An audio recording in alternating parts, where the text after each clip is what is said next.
All right, we got a bit of homework to do tomorrow. Everyone has their test back, right? I'm pretty sure everybody does. All right, so we got a couple of these problems here. First one is this deal with a truck on a railroad car.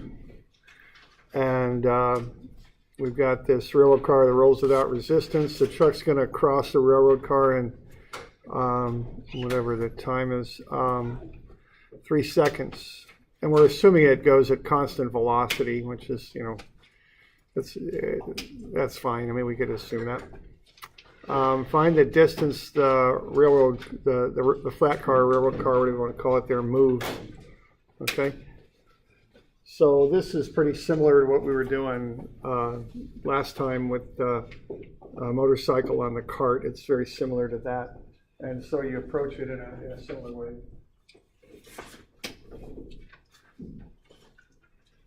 So what you want to do on this is to set up relative motion equations and then momentum and combine them together.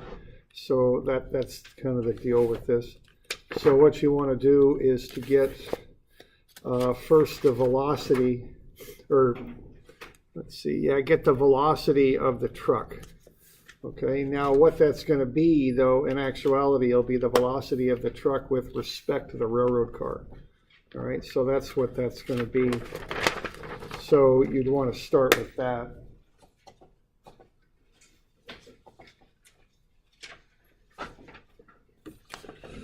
And that's, pretty straight up, because you know that the truck crosses the 12 meters in 3 seconds. So just, 12 divided by 3 will get you that relative velocity. And so that's 4 meters per second. Okay. So what you want to do is find the velocity of the truck, but keep in mind that railroad car is moving, or the flat car, I guess we'll call it, as the truck crosses it. So that's 4 meters per second. So you want to start with that. Okay, and then you want to set up a momentum equation. So you want to get the mass of the truck times the initial velocity of the truck plus the mass of the flat car times the initial velocity of the flat car, and set that equal to the mass of the truck times the final velocity of the truck plus the mass of the flat car times its final velocity. All right, so you want to get that set up.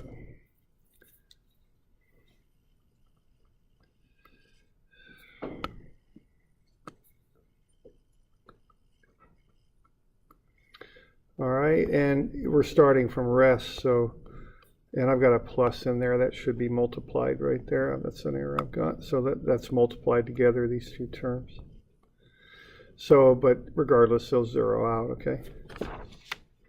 So you're going to get 0 is going to equal to the mass of the truck times its final velocity, and the mass of the flat car times its final velocity. So what you'll end up with then is that the velocity of the truck is equal to negative 2.375 times the velocity of the flat car, okay?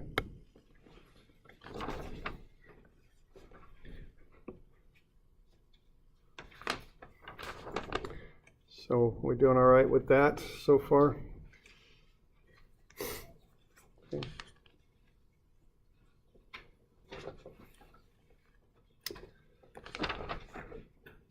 All right, then once you've got that, what you want to do is set up the vector relationship here, the relative motion.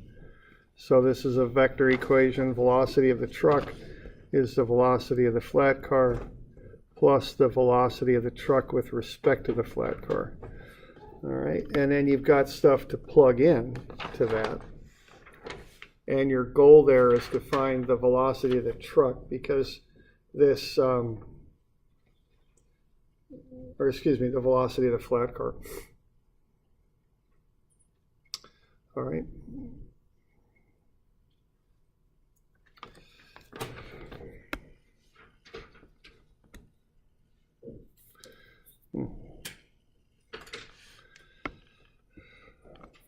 Having a little trouble with my pen. Oh, come on, man. Got a lot of trouble with my pen. It's lagging a lot. Let's see. I guess I could just erase that. So you're going to let me save that? Is that what you're going to do? All right, we'll save that. I think we'll just shut the whole thing down and see if that'll work. Very high-tech solution to this problem here. Let's see. So we'll open it up again and then we'll give it another try.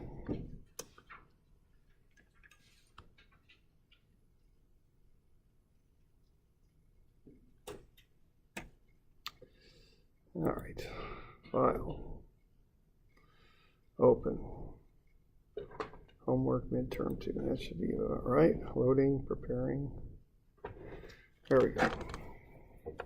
You're gonna let me? You're not gonna let me? Oh, you are. Okay, good. All right, so that would be the flat car here. All right, so now this is a vector equation, though in this case it's all moving in one direction, so it really doesn't matter so much.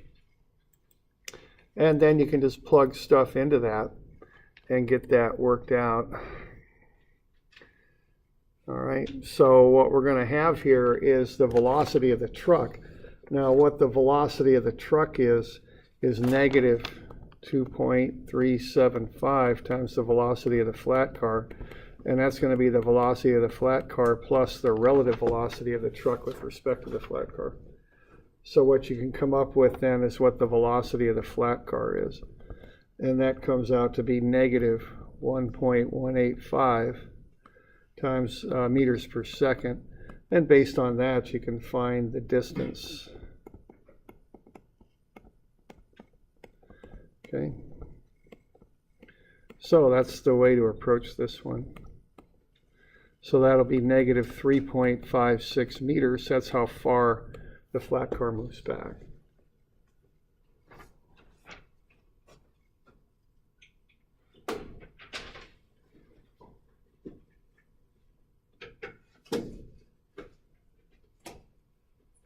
You got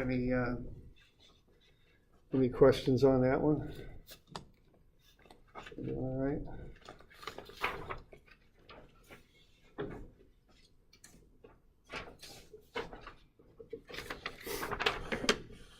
Okay.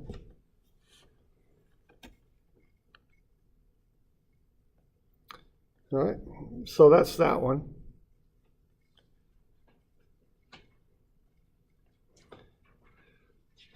Now the next one has E in it. That's that coefficient of restitution. So what you'd want to be doing with that is you can use that with momentum to work problems out, because when you do the momentum analysis, what you come up with is two unknowns, and of course that's one too many to solve with one equation.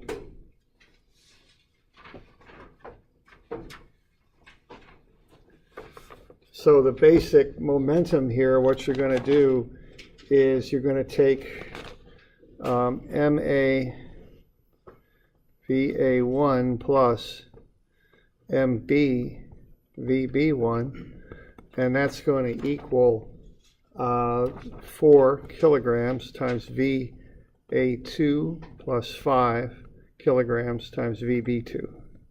All right, and you can see you've got two unknowns in there.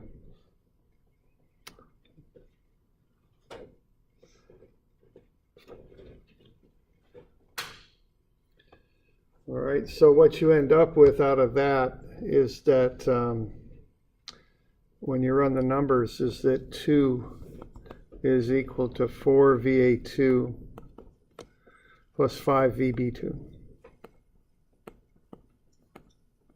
Okay. And obviously that is two unknowns. So you need another equation. And the other equation that you can use will be E. Okay, now what E is the difference in the final velocities divided by the difference in the initial velocities. Okay. Now, the one important thing with this is you got to watch out and watch your signs on this. Okay, remember, momentum is a vector. So when you plug in those velocities, pay attention to which way they're moving, because that will affect the signs. So just be careful of that. So what I asked you to do, at least in Moodle, was just to do the 0.5. E is 0.5. So what you would have there, if you were to do that, then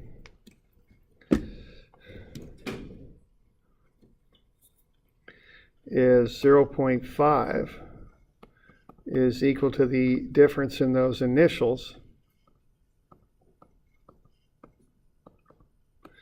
over, or excuse me, the difference in the finals divided by the difference in the initials. And what the difference in the initials is, if you work out the difference, is 5. Okay. So what you're going to have then when you multiply through is 2.5 is equal to VB2 minus VA2. So what you're going to have then is 2 equations and 2 unknowns. And from there you should be able to solve it out. Okay.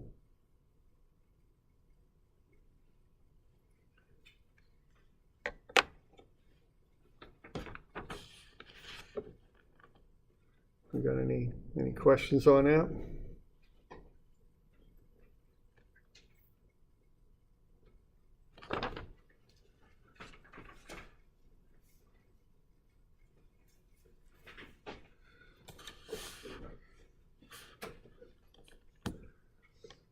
Are we doing all right with that?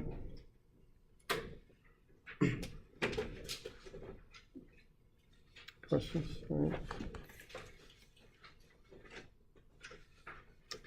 All right, so that's the 2 that are due tomorrow. Okay.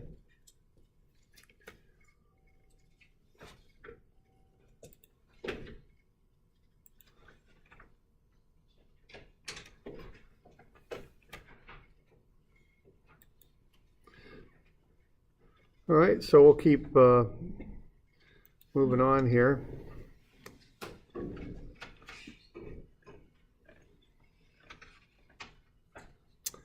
So, I was mentioning that this stuff is, momentum works well for collision type problems. And when I say collision, I don't necessarily mean, 2 objects striking each other hard. I mean, what I mean is more any type of interaction between a couple of objects that are in contact, okay? And, the classic one is collisions, and that's what we'll look at, but it also applied to this with the motorcycle crossing the cart, okay? But let's have a look at a collision, at a few collisions here.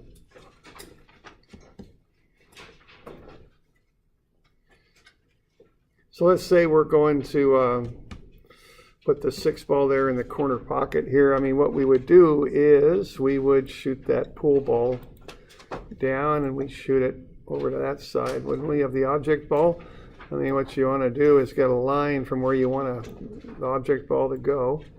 Find that point and strike it with the pool ball, or the cue ball. That's really the idea with pool, at least the beginnings of pool. Okay, and then that would go in. So there we go. So we hit that 5 ball, and it goes into the pocket. Okay, so that's the idea of a collision. Now, one thing we might ask ourselves is, we have this equation that we work with. Momentum equation, and what the basic equation is mv1 plus the integral of f dt is mv2, and as long as you define your system as all the objects that'll be running into each other, that goes to 0. So what you end up with is called conservation of momentum, and that looks like that, okay? Now, actually, for this to be more accurate, I think it's more of a vector equation, and I've got a little deal here that hopefully serves to illustrate that. And I'm not even sure what the heck page I'm on. What am I? 478. So this is 478. And this is that working model program that I've showed you a couple of times. And what I'm doing there, I'm taking two objects and running them into each other, and they're colliding and then rebounding out. And from this thing, I'm trying to figure out what exactly is conserved with that equation. So, you know, we'd want to have a look at that and then kind of get to what exactly are we conserving, okay? So what we're doing here, we're just having a collision, and I'm tracking what's happening with the two objects before and after the collision. So that's the idea on that. Let's see here. So it might be this one, I can't remember.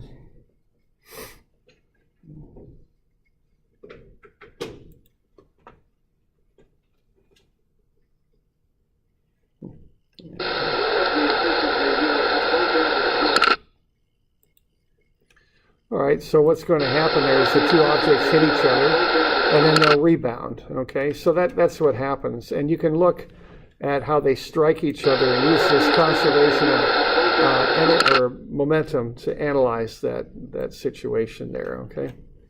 All right, so that's what we're doing.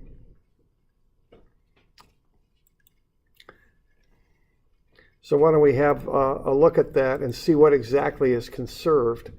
Because before the collision here, I've got the momentums of object 1 and 2. And then I've got the total momentum, which I'm adding together. And then I'm adding up the x and y momentums. Okay, so I'm adding up things from left to right there. Total momentum and then x and y momentums. So this is before the collision. And then we can analyze it again, as I did on the bottom of your paper there, and get after the collision. So based on that, what's being conserved there? Is it the total or the x and y's?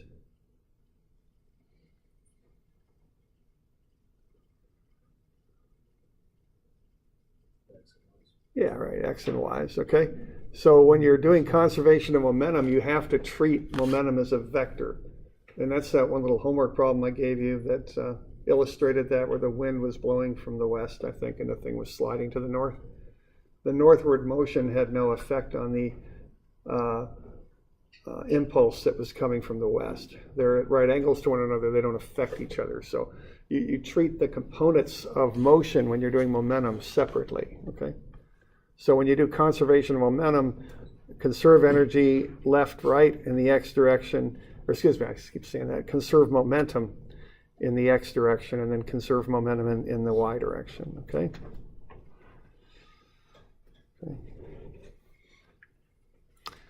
Now this is a whole way to make a living in engineering, you know, doing accident reconstructions, and that's based on momentum, okay?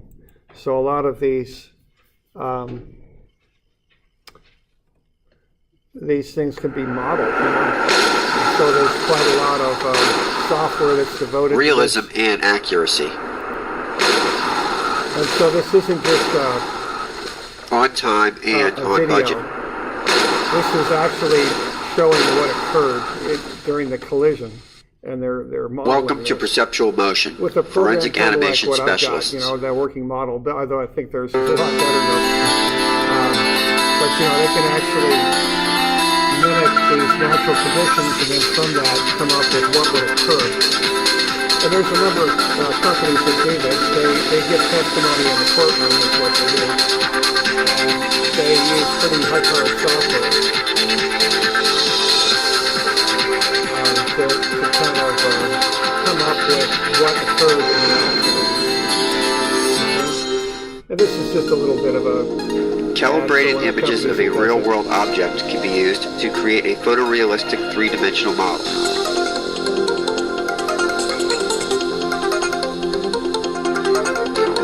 The realism of such objects can greatly enhance the effectiveness of a forensic animation.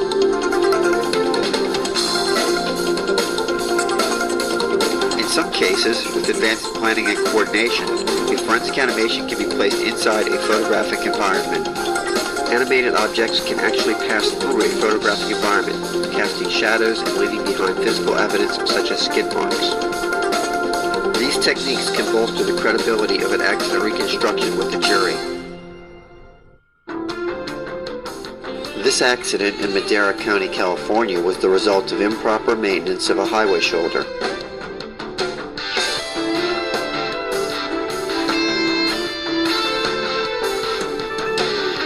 The plaintiffs retained perceptual motion to work with their accident reconstruction expert, and the resulting forensic animation was shown during the expert's deposition.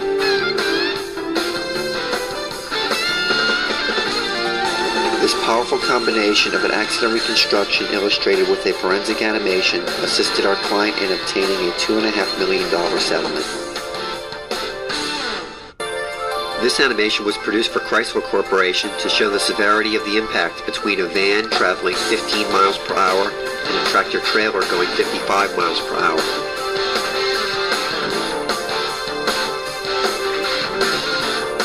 The impact was severe enough to rupture the van's fuel system, causing a deadly fire. Forensic animations offer an extremely versatile illustration of events, in which a crucial moment can be frozen in time. The event can then be examined from a variety of perspectives, and the overall accuracy established by comparing it to a police report or accident reconstruction, giving the viewer a greater understanding of how events unfolded. Forensic animations, such as this rollover, can provide a compelling illustration of events for a jury, helping them understand and remember complicated oral testimony.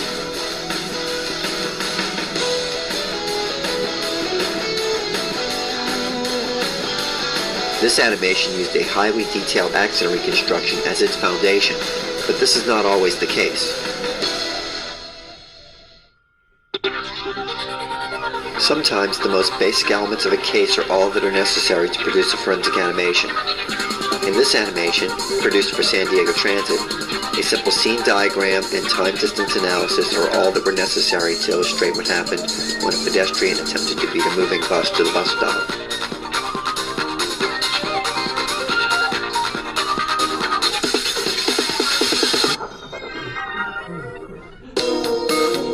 You see they're starting off with this simple sketch. Basic diagrams and simulation data were used to produce this simple two-dimensional animation on short notice for BMW.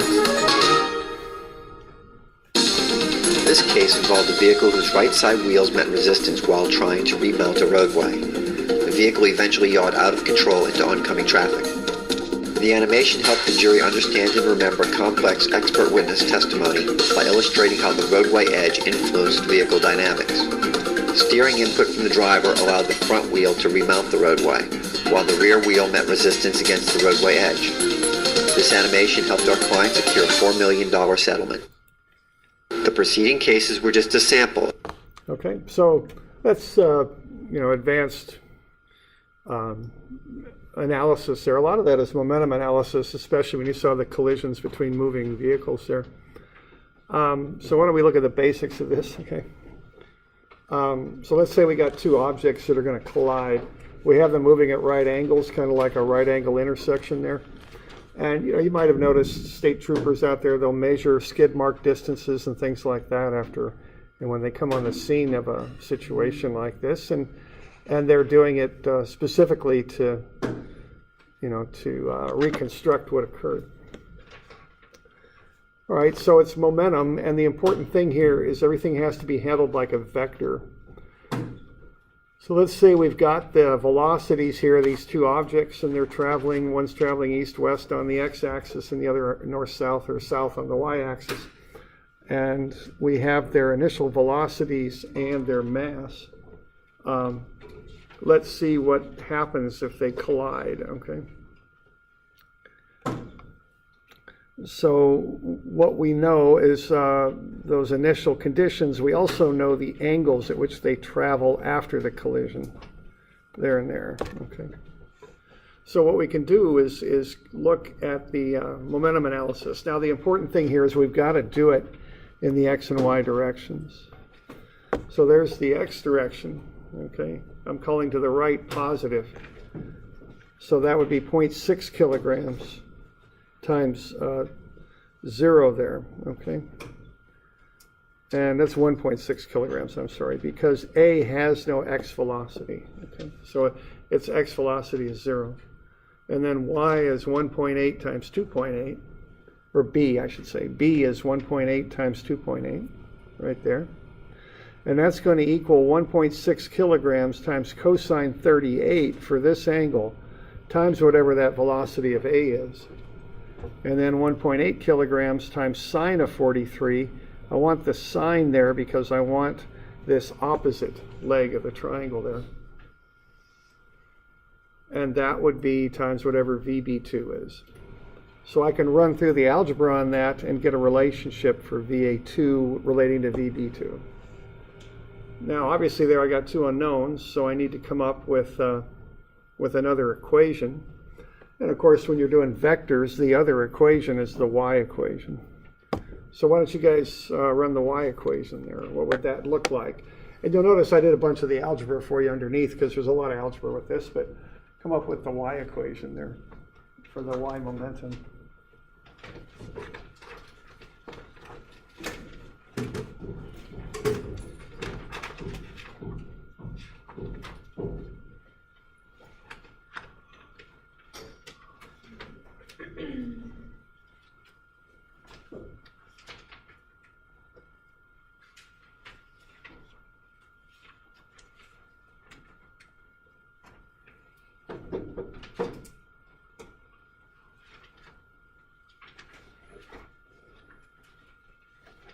It's going to have a homework problem 252. I think I have to copy this off for you.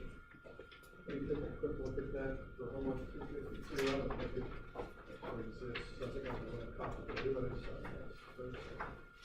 should be getting the momentum stuff still in there. Yeah. It's going to be right around page 15. If you had it. There, so, okay, I'm going to copy while you're working with that equation, okay? So if you don't put that equation in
Okay, so just a bit of trigonometry in that momentum equation is what you want to throw at this stuff, okay?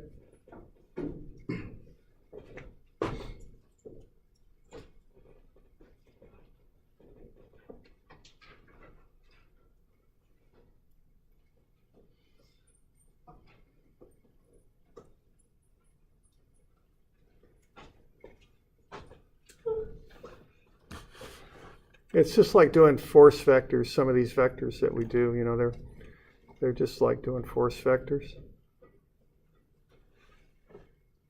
So 1.6 times 3, I'm calling positive down because all the motion's going in the negative y direction.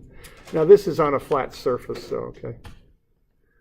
So there's no gravity that we really have to concern ourselves with, at least on this step. And then plus 1.8 times 0 is equal to 1.6 sine 38 VA2 plus 1.8 cosine 43 VB2.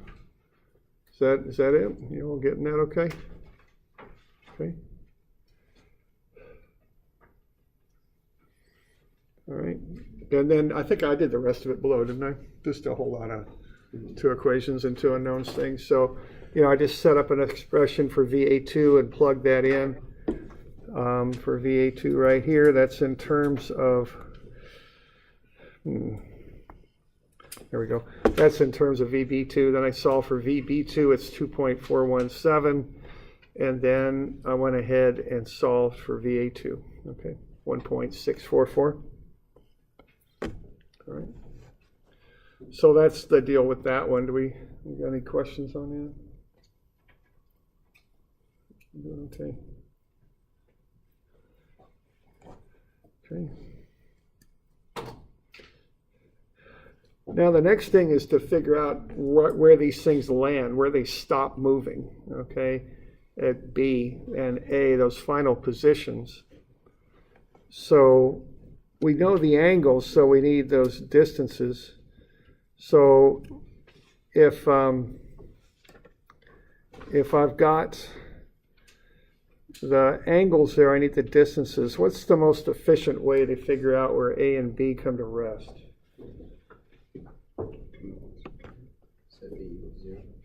Yeah, it'd be V is 0, and then what method would I use? What's the cleanest, quickest way to get where they're going to come to rest at? So, kind of what I'm getting at here is we got different methods to analyze stuff with now. We got 3 of them, F equals ma, work energy, and then we got momentum impulse. So what's the quickest way to get to their final spot where they come to rest?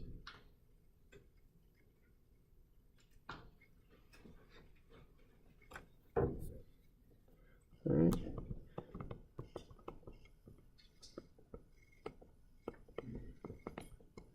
And this is a little different in statics. Statics, you just find the, run the numbers and figure stuff out. Dynamics, sometimes you got to figure out which way to do it first, okay? Okay? So F equals ma, you solve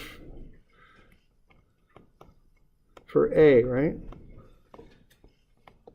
Then use kinematic equations to find the other stuff. You with me there?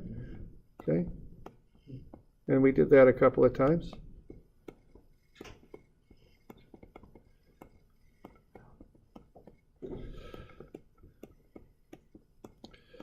How about work energy? What makes you recognize something as a work energy problem? Yeah, change in height, springs too. I don't want to do springs with F equal ma. I mean, you certainly could, but you'd have to integrate it, because you got that changing force as the spring expands and compresses. So when I see springs, I like to use work energy because it's just a simpler way to do it. Yeah, friction is very common, though that might work its way into F equals ma also. And then what's the main variable you can solve for with work energy? There's a couple of them, but what's one of them? Yeah, you get velocity directly. Notice you don't get that directly out of F equals ma, do you? You get acceleration, and you got to back into velocity. What's the other thing you can get out of these things? What's the main variable here that we relate to? Mass, yeah, I guess there's a lot of variables, actually. My question, I'm kind of fishing for what I want when I just tell you what I want. It's going to be easier, I'm sorry. There's like 100 variables of work energy. It's going to take a while. That's kind of a dumb question I'm asking anyway, I guess. Distance, okay? Because it's force times distance. So what you can do with work energy is solve for distance directly. You can get velocity also, okay? All right, then momentum impulse. It's kind of interchangeable with this when you're doing impulse. So if you're doing impulse, it's interchangeable with F equals ma. It's derived directly from there. But what I like to use momentum impulse for is collisions. Okay, which, and by collisions I don't necessarily again mean a collision, but any sort of interaction between two objects. Because you can factor the impulse out then, and imagine trying to do something like this with F equals ma, what we just did. You'd have to know something about how they're hitting each other, and it would vary. If you get into strength materials a little bit, you'll see it will vary with the deformation and the forces and all that. It would just be a bit of a mess. But with momentum impulse, you can just kind of work right through the collision, no problem. Okay. So what I'm going with this is start to identify when you should use which method. Now there's also angular momentum that we'll get to later that I would put over here too. There's angular problems that you can work out very well with angular momentum. Okay. All right, so if I want to get the distance that these things are going to travel, I could do it using any of these methods really, but if the most efficient's right here, see, because I can get distance out directly. It's incorporated right into work. I don't have to do 2 steps, which I would have to do with those other 2 methods. I can just do it in 1 step, get distance, and I'm done. Now, not that that's a huge deal. I mean, you could solve it with the other 2 methods too, but the most efficient is work energy. Okay. And so I've got the example there for A shown. So I just write up a quick little work energy relationship there. So PE plus KE. I didn't even put the springs in there because there's no springs, so I didn't bother with it. So PE plus KE plus the change in work is PE plus KE. And what I'm doing there, I'm finding where the thing stops so that KE2 is going to go to 0. It's on a flat surface, so there's no potential energy. So I get a pretty straight up relationship that the kinetic energy minus the work, minus because it's frictional work, which most of our work is, friction or air resistance or something like that, is what we deal with for work, is 0. And the only unknown there is going to be D because you can solve for the friction. So I went ahead and turned the mass into a weight, 15.7. And you could do a sum of Fy to find that normal, and it would just be 15.7. And multiply that by the coefficient of friction, which is 0.4, you get the friction, 6.28. So what I've got there is 1/2 times the mass times the velocity squared. That's right after the collision. Is then minus the frictional force times the distance is 0. And I can solve for the distance. It's 0.3443 meters. Okay. Then once I've got that, see that occurs at that angle of whatever it is, 38 degrees with the x-axis. So I can then just use that 38 and use cosine and sine times that distance. I can get the final position as far as x and y coordinates go. Okay. So that's the most efficient way to solve for this. Okay. And again, you can do the same thing over on the right-hand side for B. It's the same process.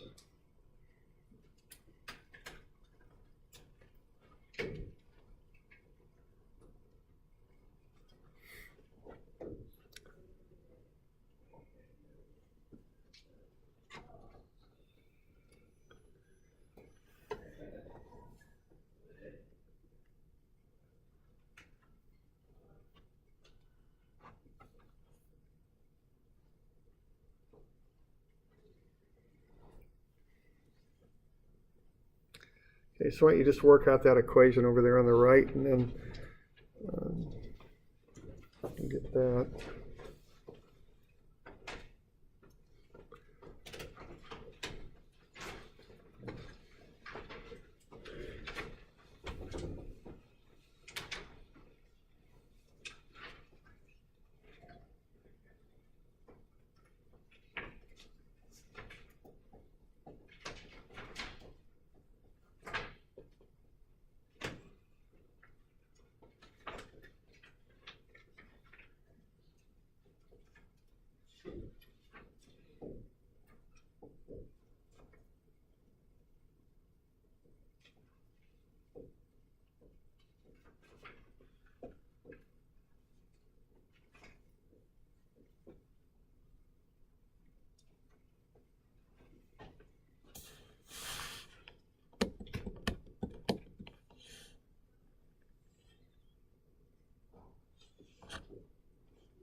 We'll get into that, okay?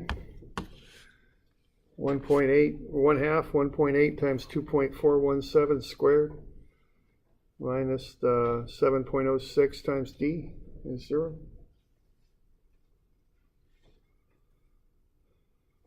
Yeah, you okay with that? So just kinetic energy minus work is 0, and you can back into the distance there, and then do the trigonometry and figure out the coordinates where it comes to rest. Okay.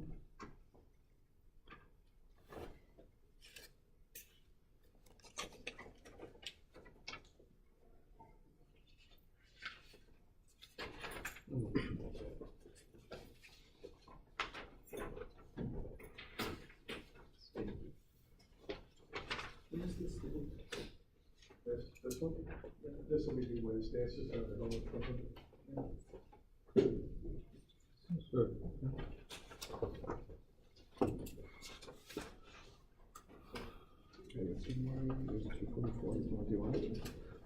Yeah. Okay. I had a whole bunch of word out of this thing. That word is just fine. Okay. So this is another problem involving E. It's different in that it's got not two objects that are moving, it's just one. So, you know, there's a little bit of a wall there on a pool table. So just give you a hint on that. What's the velocity of the wall before it gets hit? Sure. What's the velocity of the wall after it gets hit? Yeah, so okay. So there you go. So zeros go in for the velocity of the wall. It's just another object, but it has no motion, okay? And so we'll give you this handout, and then we'll also give you, I think it's 242, which is a collision problem. And then this is the E handout, I guess. It's in Moodle, for those of you that are online. I'll call it out in the, in the Moodle assignments, what it's called, but it's in the downloads there under homework, okay? So these are due, Wednesday, right?